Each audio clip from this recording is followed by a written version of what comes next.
Another big concern for men having prostate cancer surgery is the risk of urinary incontinence, losing control of their bladder afterwards.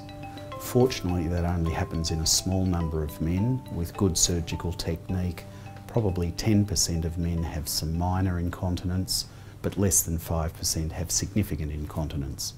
Clearly it's a problem if it occurs and we have to address it, but overall, most men have normal bladder function after prostate cancer surgery. If they do have incontinence, we initially treat it by giving it time to recover and getting them to really work on pelvic floor exercises. We have them work with a physiotherapist to try and improve their understanding and their ability to contract their pelvic floor.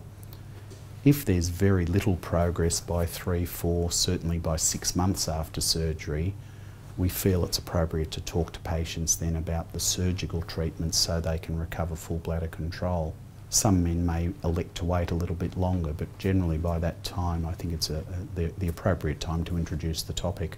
The treatments we have available for post-prostatectomy, post-surgical incontinence, range from a very minimal approach where we can look with a telescope down the urethra, the water tube, and we can inject a bulking agent into the wall of the water tube to try and make it thicker so the muscles can close off better. It works well in men with very minor incontinence, but perhaps is really only reserved for those that almost don't need any treatment at all.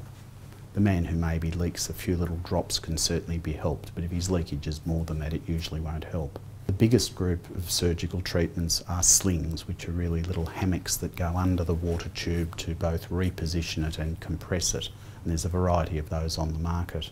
So slings or hammocks to help male incontinence really developed out of the treatment of female incontinence, and for a long time we've been able to put a very simple mesh sling like this under a lady's urethra or water tube to help with incontinence perhaps after she's had children and as she's got older.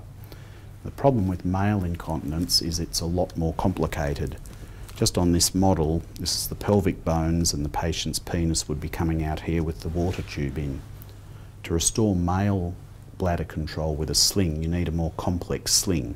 So this particular device is a hammock that has 4 arms on it, and those arms are run up through the pelvic bones and positioned in such a way that they provide both compression and also elevation of the water tube. Very effective at treating men that have got mild up to moderate levels of incontinence. Perhaps men that are using 2 or 3 incontinence pads a day can expect to get very good bladder control. This operation is done with an incision from the back of the scrotum through to the anus.